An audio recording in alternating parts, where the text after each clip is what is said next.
Hi guys, good afternoon. So இதையும் serial review பார்த்துடலாமா? அதுக்கு முன்னாடி நம்ம சேனலை சப்ஸ்கிரைப் பண்ண மறந்துடாதீங்க. லைக் பண்ணுங்கள், ஷேர் பண்ணுங்கள், கமெண்ட்ஸ் பண்ணுங்கள். இன்னும் இந்த கிரகம் பிடிச்ச நாடகத்தில் ஏன்டா ஓட்டிகிட்டு இருக்கிறீங்க? சத்தியமாக எங்களால் பார்க்கவே முடியல. ரொம்ப கேவலமாக இருக்குது. ரொம்ப ரொம்ப ரொம்ப அப்செட்டிங்காக இருக்குது நாடகம். ரொம்ப ரொம்ப அப்செட்டிங்காக இருக்குது. எடுத்த சீனே எடுத்துக்கிட்டே இருக்கிறீங்க எப்போ பார்த்தாலும். சரியா, கண்டினியூட்டியாக ஒரே போன வாரம் என்ன சீன் நடந்ததோ அதே சீனை இந்த வாரமும் கண்டினியூ பண்ணுறீங்க. போன வாரத்துக்கு அதுக்கு முந்த வாரம் தான் அந்த குழந்தைங்கள காணாதுன்னு கண்டுபிடிச்சி அந்த பையன் மயக்கம் போட்டு விழுந்து ஆதி போகையில் மயக்கம் போட்டு விழுந்து ஹாஸ்பிட்டலில் சேர்த்து ஹாஸ்பிட்டல் சீனாக ஓட்டுனீங்க. இப்போயும் பார்த்தீங்கன்னா இன்றைக்கி எபிசோடு அதே மாதிரி தான் கைஸ். அந்த குழந்தை வந்து அந்த பாட்டி தான் சொல்லியிருக்கோம் இல்லையா, கடவுள்கிட்ட கேட்டால் கொடுப்பாங்கன்னு சொல்லிட்டு, கடவுள் தான் உங்கள் அப்பாவை வந்து கூட்டிகிட்டு வருவான்னு சொல்லிடும்ல அந்த ஓட்டவாய் பாட்டி. அதை கேட்டுட்டு இந்த குழந்தை போய் கோயிலில் உட்காந்துருக்கும். உடனே கோயிலில் கண்டுபிடிச்சிருவாங்க. அது ஆறாரி ஆரோரோ கேட்குதம்மான்னு அந்த ஒரு பாட்டு கிடச்சிக்கிச்சு இவங்களுக்கு. ஆனால் ஊனா போட்டு போட்டு போட்டு அந்த பாட்டை ஃபுல் பாட்டே போட்டிருக்கலாம் என்னை கேட்டால். அப்படி தான் கமெண்ட்ஸ்லாம் போட்டிருந்தாங்க. ஜீ தமிழில் அந்த ப்ரோமோ வரும் பார்த்துருக்கீங்களா? அதில் அந்த கீழே கமெண்ட்ஸ்லாம் பார்த்தீங்கன்னா அப்படி தான் இருக்குது. நிறைய பேர் கழுவி கழுவி தான் அந்த நாடகத்தை ஊற்றிக்கிட்டு இருக்கிறாங்க.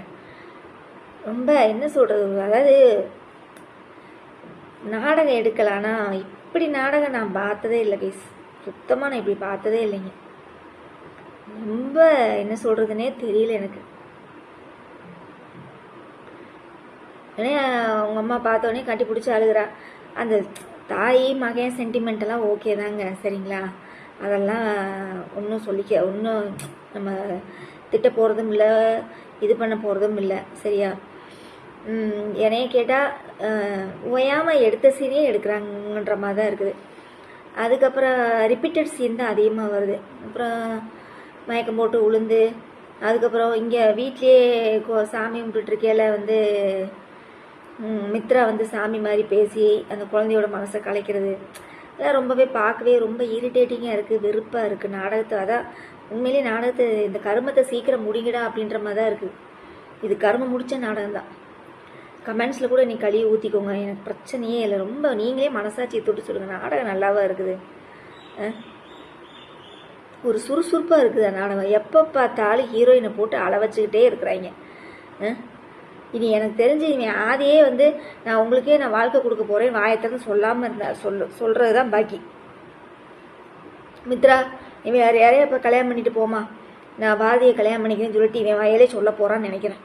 இவன் படுற கஷ்டத்தெல்லாம் பார்த்து அப்படி தான் நடக்க போகுது. இல்லை இவனுக்கு யான் வர மாதிரிலாம் தெரியல. டைரக்டர் வந்து இவனுக்கு யான் வர மாதிரிலாம் எடுக்கிற மாதிரிலாம் எங்களுக்கு தெரியவே இல்லை, சரியா? இவ படுற கஷ்டத்தை பார்த்துட்டு நான் பாரதியை நானே கல்யாணம் பண்ணிக்கிறேன், பாரதிக்கு நானே வாழ்க்கை கொடுக்குறேன்னு சொல்லி பாரதியை கல்யாணம் பண்ண போகிறான். அதுதான் நடக்க போகுது. அப்படி தான் நடக்க போகுது. வேறு இதில் எதுவும் மாற்றமே இல்லாத மாதிரி தான் இருக்குது. திடீர்னு பாருங்கள், மித்ராவுக்கே இது ஷாக்கிங்காக தான் இருக்க போகுது. மித்ரா, நான் ஒரு முடிவு பண்ணியிருக்கேன், பாரதியை நானே கல்யாணம் பண்ணிக்க போகிறேன்னு சொல்ல போகிறான். அவளுக்கு அப்படியே மூஞ்சில் அடித்த மாதிரி இருக்கணும். ஐயோ சாமி, பார்க்க முடியல கைஸ். ரொம்ப என்ன சொல்கிறது, நாடகம் மாதிரியே இல்லை. கழுவி கழுவி ஊற்றணும் போல் இருக்குது எனக்கு. இன்னும் அவ்வளோ கழுவி கழுவி ஊற்றணும் போல் இருக்குது. அப்புறம் இந்த தமிழ் போய் ஏதோ வேண்டுதல் செய்ய போகிறாளாமா அந்த குழந்தைக்காக. இது சாரதா செய்ய வேண்டியதானே? அந்த குழந்தைக்காக சாரதா செய்ய வேண்டியதானே, அந்த பாட்டி செய்ய வேண்டியதானே? ரொம்ப 2 பேரும் தண்டக்காரங்க. சும்மா பாரதிக்கு வந்து உதவி செய்கிறேன்னு சொல்லி கூடயே உட்காந்துட்டு கழுத்தை அறுத்துக்கிட்டு உட்காந்துட்டு இருக்குதுங்க. ஏன் இதுக்கு ரெண்டும் போய் வாயை திறந்து சொல்ல வேண்டியதானே? ஷோ சாமி, அதான் ஒருத்தவங்க கமெண்ட்ஸில் கூட கேட்டிருந்தாங்க, ஏன் ரிச்சர்ட் மேலே உங்களுக்கு என்ன கோவம், உண்மையை சொன்னால் ஏன் செத்து போவான்? நம்ம அந்த பாட்டி பேசுனதுக்கு நம்ம சொல்லிகிட்டு இருந்தோம் இல்லையா, அதுக்கு கமெண்ட்ஸ்லாம் கேட்குறாங்க. நான் ஆரம்பத்துலேருந்து அதைத்தானே சொல்கிறேன். நான் வந்து ரிச்சர்ட் ஃபேனோ, பல்லவி ஃபேனோ, ஜன்னி ஃபேனோ, யார் ஃபேன் நம்மளுக்கு கிடையாது. நம்மளுக்கு கதை நல்லா இருக்கா, இன்ட்ரெஸ்டிங்காக போகுதா, அறுக்காமல் இன்ட்ரெஸ்டிங்காக போகுதா, அதுதான் நம்மளுக்கு, சரியா? இவனுக்கு ஞாபகம் வந்தால் என்ன, வராட்டி என்ன, எனக்கு தெரிஞ்சு இப்படி தான் நடக்க போகுது கேஸ். இவன் வாயாலேயே பாரதிக்கு வந்து நான் இன்னொரு வாழ்க்கை கொடுக்க போகிறேன் அப்படின்னு சொல்ல போகிறான்னு நினைக்கிறேன். உங்கள் புருஷை வந்து உங்களை வேணான்னு சொல்லிட்டு வேற ஒருத்தவங்க கல்யாணம் பண்ணிட்டாங்க, நீங்கள் அந்த மாதிரி இன்னொரு வாழ்க்கையை தேர்ந்தெடுக்கக்கூடாது அப்படின்னு சொல்லி இவனையே பொண்டாட்டியை கல்யாணம் பண்ண போகிறான். அதுதான் நடக்க போகுது. நம்மளையெல்லாம் முட்டாளாக்க போகிறாங்க. ஏன்னா இவனுக்கெல்லாம் ஞாபகம் வர மாதிரிலாம் எந்த சீன் எடுக்கவே மாட்டாங்க கேஸ். அதுதான் உண்மை, சரியா? இன்றைக்கி எபிசோடு ரொம்ப மொக்க தான். நான் அடித்து சொல்லுவேன், இன்றைக்கி எபிசோடு வந்து ரொம்ப ரொம்ப மொக்க, ரொம்ப ரொம்ப மொக்க, சரியா? அந்த குட்டி பையனை போட்டுட்டு இது பண்ணிக்கிட்டு இருக்கிறாங்க. என்ன சொல்கிறது, பார்க்கவே ஒரு நாடகம் வந்து ஒரு ஒரு இன்ட்ரெஸ்டாக இருக்கணும். இல்லைன்னா வந்து ஏதாவது ஒரு கதை காலத்தோட ஒரு குடும்ப பாங்கான கதையோ உங்களுக்கு நான் சொல்கிறது புரிஞ்சிருக்கும்னு நினைக்கிறேன். இப்போ மெட்டி ஒலி ஆனந்தம்லாம் பார்த்தீங்கன்னா ஒரு குடும்ப பாங்கான கதையாகவே போயிட்டுருக்கும். ஆனால் இது அப்படி இல்லை கைஸ். எப்போ பார்த்தாலும் ஹீரோயினை அழுக வச்சுக்கிட்டே இருக்கிறாங்க. சரி, இப்போ தான் குழந்தைய காணுன்னு சந்தோஷமாக குழந்தைய தேடி கண்டுபிடிச்சி கோயிலில் இருந்தான்னு கண்டுபிடிச்சிட்டு வந்தாங்க. மறுபடியும் ஹாஸ்பிட்டல் சீனை போட்டு அழுக வைக்கிறாங்க. ஒரு சீன் சிரிச்சா ஒரு சீன் அழுக, ஒரு சீன் சிரிச்சா ஒரு சீன் அழுக. இதே தான் அந்த இதயம் சீரியல். சரியா, இதுக்கு பேர் இதயம்னு வச்சிருக்கக்கூடாது, அழுகை சீரியல்னு வச்சுருக்கணும். சரியா, அழுகை சீரியல்னு வச்சுருந்தா நேம் கரெக்டாக இருந்திருக்கும். அவ்வளோதாங்க. எனக்கு அவ்வளோதான். ரிவ்யூ பண்ணவே எனக்கு இஷ்டமே இல்லை. நாளைக்கு எபிசோடில் பார்க்கலாம், ஓகேவா? நாளைக்கு நீ என்ன இது பண்ணுறப்போ நீ இந்த பொண்ணு என்ன வேண்டுதல் வைக்கிதா என்னன்னு தெரியல. அதுக்கப்புறம் வேற என்ன, கார்த்திகை தீபத்தில் எதுக்குடா அபிராமியை சாகடிச்சாங்கன்னே தெரியல. ஏன் கேனை குப்பாயிங்க. இப்படி தான் அண்ணா சீரியலில் அந்த அம்மாவை இடையில கொண்டு வந்தாங்க, சாகடிச்சு விட்டாங்க. இப்போ இந்த சீரியலில் அபிராமியை சாகடிச்சிட்டாங்க. ஏண்டா எல்லாரும் சேர்ந்துருந்து ஒன்றா ஒரு நாடகம் முடித்தா தானடா அதோட ஃபினிஷிங் டச் நல்லா இருக்கும். இப்போ எதுக்கிட்ட அந்த அம்மாவை சாகடிச்சிங்க தேவையில்லாமல்? உங்களுக்கு டிஆர்பி ரேட்டிங் ஏறணுன்றதுக்காக கதையை எப்படி வேணாலும் மாற்றுவீங்களா? ஐயோ சாமி, முடியல.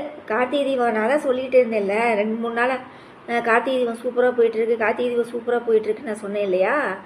நான் சொன்னதுக்காக இல்லை, நிறைய பேர் கார்த்திகை தீபம் கார்த்திக்காகவே பார்ப்பாங்க, இல்லைன்னு சொல்லலை.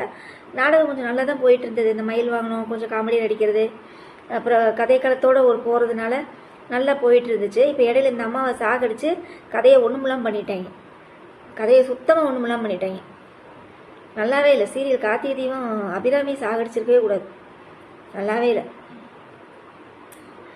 அதுக்கப்புறம் வேற என்ன, இனி ரேவதி வந்து உண்மை தெரிஞ்சு ஏற்றுக்குவாளா ஏற்றுக்க மாட்டாளா ஒரு அளவும் தெரியல. சரியா, அதுக்கப்புறம் வேற என்ன சீரியல், வீரா சீரியல். அதுவும் ஒன்றும் சொல்லிக்கிற மாதிரிலாம் ஒன்றும் இல்லை கைஸ். நான் வந்து கருப்புசாமி விஜயை 4 அப்புன்னு நினச்சேன். உடனே வேன் அப்படின்னு ஒரு கத்தோடே விட்டுருச்சு. ஏன்னா அவளோட கண்டென்ட் என்ன சீரியலில் இருக்குதுல்ல, அப்புறம் எப்படி உடனே சாமி வந்து அவளை அழிக்குமா? அதெல்லாம் நிஜத்தில் தான் அந்த மாதிரிலாம் இது பண்ணுவாங்களோடைய. நாடகத்தில் நம்ம நினைக்கிற மாதிரிலாம் நாடகம் எடுக்கவே மாட்டாங்க. அது மட்டும் கன்ஃபார்மாக தெரிஞ்சு போச்சு. தப்பு செய்கிறவங்க தப்பு செஞ்சுக்கிட்டே தான் இருப்பாங்க, கடவுள் பார்த்துக்கிட்டு தான் இருக்கும். இதான் நடக்குது சீரியலில். சரியா, கோயிலில் வச்சே எல்லா தப்பும் பண்ணுவாங்களாமா. சாமி வந்து இவங்களுக்கு உபூதி பூசாமல் அப்படின்னு கத்துமாமா. இதுதான். நான் நல்லா 4 அறை விட்டுருக்கலாம்ல. இந்த சைடு ஒரு லெஃப்ட் கணத்தில் ஒரு அறை விட்டுருந்தாங்கன்னா கரெக்டாக இருந்திருக்கும். ஐயோ சாமி. அதுக்கப்புறம் அவங்க அம்மாக்காரி வேறு ஏதோ உள்ளே வர்றேன், ப்ரோமோவில் பார்த்தேன். அவங்க அம்மாக்காரி வேறு வந்து உள்ளே வந்து ஏதோ ரூமில் தங்க வச்சிருப்பாளாட்டிருக்கு. உடனே விஜயோட இது முடிவுக்கு வருமா அப்படின்னு நம்மளே கேட்குறாங்க. அது முடிவுக்கு வந்தால் என்ன, வராட்டி என்னடா எங்களுக்கு? நாடகமாகவே எடுக்கிறீங்க ஜீ தமிழில். ஒவ்வொரு நாடகமும் கேவலத்தையும் உச்சமாக போயிட்டுருக்கு. அப்புறம் இன்றைக்கி தான் புதுசாக அறிமுகமாச்சு, என்னது, வாரிசு ஓப்பனிங். எப்பயுமே ஜீ தமிழில் வந்து பார்த்திங்கன்னா ஓப்பனிங் நல்லா இருக்கும் கைஸ். சரிங்களா, ஒரு 100-150 எபிசோடு வரைக்கும் நல்லா கொண்டு போவாங்க கதையை. அதுக்கப்புறம் யாரையாவது இவருக்கு பதில் இவர். சரியா, ஒன்று. இன்னொன்று என்ன நடக்கும் தெரியுமா, பேய் பூதம் வந்துடுச்சு, பிசாசு வந்துடுச்சு. சரியா, எல்லாத்தையும் கொண்டு வந்து உள்ளே இறக்குவாங்க. அப்படி தான் நினைத்தால் இன்றைக்குமாச்சு. நல்ல கதை போயிட்டு இருந்தது, சூப்பராக இருந்துச்சு. எனக்கு நினைத்தால் இன்றைக்கும் சீரியல் வந்து ரொம்ப பிடிச்சிருந்துச்சு. அந்த விதவை பொண்ணுக்கு வந்து அந்த போலீஸ்காரை மாப்பிள்ளையாக அந்த போலீஸ்காரெல்லாம் நடிச்சிட்டு இருந்திருப்பான். நல்லா இருக்கும். அது ஒரு குடும்பப்பாங்கான சீரியல். நினைத்தால் இன்றைக்கும் நல்லா போயிட்டு இருந்தது. இடையில அந்த பேய் பூதம் பிசாசுன்னு கொண்டு வந்து நாடகம் நான் பார்க்குறதே விட்டுட்டேன் கைஸ். நினைத்தால் இன்றைக்கும் எனக்கு அப்படியே ஐ ஹேட் த சீரியல்ன்ற மாதிரி தான் இருக்குது. அப்புறம் வேற என்ன, எனக்கு வாரிசு வந்து ஃபர்ஸ்ட் ஹாஃப் பார்க்கவே இந்திரா சீரியல் எல்லாத்துக்கும் ஞாபகம் இருக்கும்னு நினைக்கிறேன். இப்போ கூட மௌனம் பேசியதில் ஹீரோ நடிச்சிருக்காங்களா, அவங்க தான் வந்து அதில் நடிச்சிருப்பாங்க.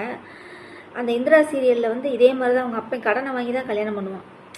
அந்த மூத்த பொண்ணுக்கு வந்து கல்யாணம் பண்ணுவான், பார்த்துருக்கீங்களா? அதே மாதிரி சாயலில் இருக்க மாட்டிருக்குது. பார்க்கலாம் வாரிசு சீரியல் நீ எப்படி இருக்க போகுதுன்னு தெரியல, வெயிட் பண்ணி பார்க்கலாம். அதுக்கப்புறம் வேற என்ன, சந்தியா ராகம். இனி புவனேஸ்வரி வந்து மாயா தான் கடத்தலான்னு சொல்லி கண்டுபிடிச்சி மாயாவுக்கு ஒரு ரிவிட் அடித்தா கரெக்டாக இருக்கும் இந்த சீரியலில். சரியா, மாயாவுக்கு வந்து ஒரு ரிவிட் அடிக்கணும். ஏற்கனவே பத்மா வந்து ஒரு தடவை தோற்று போயிட்டான். சரியா, 2வது தடவையும் வில்லியை தோக்கடிச்சாங்கன்னு வச்சுக்கோங்களேன், நாடகம் நல்லா இருக்காது, சுவாரஸ்யம் இருக்காது. அதனால் இந்த தடவை வில்லியை ஜெயிக்க வைக்கிற மாதிரி இந்த மாரி சீரியல் எடுக்கிறாங்க பாருங்க, அந்த மாதிரி எடுத்தாங்க நல்லாயிருக்கும். கதை வந்து ஒரு திருப்பம் ஏற்படும்னு வச்சுக்கோங்களேன். ஏன்னா இப்படிப்பட்ட மருமகளை தான் நம்ம கொண்டு வரணும்னு நம்ம நினச்சோமா, இவ்வளோ கேடு கெட்டவளா இந்த சாரு அப்படின்னு பத்மா உணரணும். இந்த மாதிரி கதைக்களம் கொண்டு போனான்னு வச்சுக்கோங்க, கதை சூப்பராக இருக்கும். அப்புறம் வேறு என்னப்பா, வேறு என்ன, இந்த சீரியல் சொல்கிற மாதிரிலாம் ஒன்றும் இல்லை. மனசெல்லாம் வேஸ்ட்டு, 0. அதுக்கப்புறம் வந்து வேறு என்ன, மௌனம் பேசியதே 3 மணிக்கு மாற்றிட்டாங்க டயத்தை. ஐயோ எனக்கு அப்படியே இது 3 மணிக்கு வாரிசை போட்டிருக்கலாமேடா, 1:30 மணிக்கு கொண்டு வந்து போட்டு விட்டாங்க. எல்லாம் மௌனம் பேசியதை நல்லா பார்க்குறாங்கன்னு தெரிஞ்சு போச்சு. அதனால் அந்த சீரியல் தூக்கி 3 மணிக்கு போட்டு விட்டு இந்த சீரியல் தூக்கி உள்ளே நுழைச்சி விட்டாங்க. அப்புறம் கார்த்திகை தீபம் இன்னும் 1 மணி நேரமாம்மா, 3/4 மணி நேரம் போட்டு விட்டுருந்தாங்களே, இப்போ 1 மணி நேரம் ஆகிட்டாங்க, 9 to 10. ஐயோ சாமி. ஆனால் உண்மையிலே கார்த்திகை தீபத்தில் வந்து அபிராமியை சாகடிச்சிருக்க வேண்டிய அவசியமே இல்லை, சாகடிச்சிருக்க வேண்டிய அவசியமே இல்லை. ஏன்னா இவ வந்து கார்த்தியை ஏற்றுக்கிட்டு வரையில் குடும்பமாக நின்று ஆரத்தி எடுத்து அந்த இடத்துல அபிராமி இருக்கணும். இருந்தால் தான் கதை நல்லாயிருக்கும். எல்லாத்தையும் வந்து சாமுண்டீஸ்வரி வந்து ஏற்றுக்கணும். ஏற்றுட்டு 2 குடும்பம் ஒன்றா சேர்ந்தா தான் கதை நல்லா இருக்கும். எப்படி எனக்கு அண்ணா சீரியலில் வந்து அண்ணாவை அந்த இவன் ஹீரோவோட அம்மாவை சாகடிப்பாங்க பாருங்க. எனக்கு சுத்தமாக அண்ணா சீரியலே அதுக்கப்புறம் நான் ஒரு 2-3 வாரமாகவே நான் பார்க்கவே இல்லை, பிடிக்கல. அதாவது இவங்களுக்கு கதைக்களத்தை மாற்றணும்னா என்ன வேணாலும் செய்வாங்க. இப்போ மெட்டி ஒலியில் வந்து பார்த்தீங்கன்னா 5 பொண்ணுங்களோட வாழ்க்கையை காமிப்பான் திருமுருகன் சார். வந்து பார்த்தீங்கன்னா 5 பொண்ணுங்களோட வாழ்க்கையை காமிச்சு அதில் ஒரு பொண்ணோட வாழ்க்கையை கேட்டு தான் அந்த கடைசியில் தான் அந்த தாத்தா இறப்பார். புரியுதுங்களா? ஆனால் இவங்க அப்படி இல்லை. இப்போ எடுக்கிற சீரியல்லாம் இடையிலையே சாகடிச்சிட்றாங்க. இடையிலையே யாரையாவது சாகடித்து கதையில் வந்து ஒரு திருப்பத்தை ஏற்படுத்துகிறாங்க.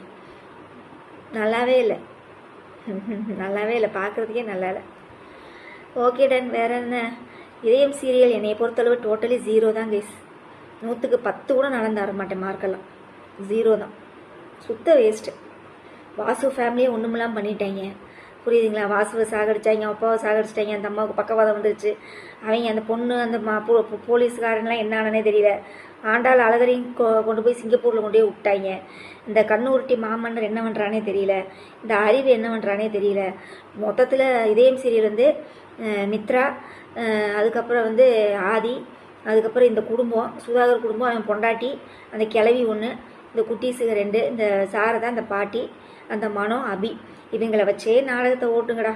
சரியா? இவங்களை வச்சே நாடகத்தை ஓட்டுங்க. நீ எத்தனை நாளைக்கு நாங்கள் எங்களை கழுத்த இருக்க போறீங்கன்னு எங்களுக்கு தெரியல. ஓகே கைஸ், பார்க்கலாம், நாளைக்கு ரிவ்யூவில் பார்க்கலாம். ஓகேவா? ஏதாவது நிறைய குறைகள் இருந்தால் கமெண்ட்ஸில் சொல்லுங்கள், நம்ம நாளைக்கு ரிவ்யூவில் பார்க்கலாம். ஓகே, பாய்.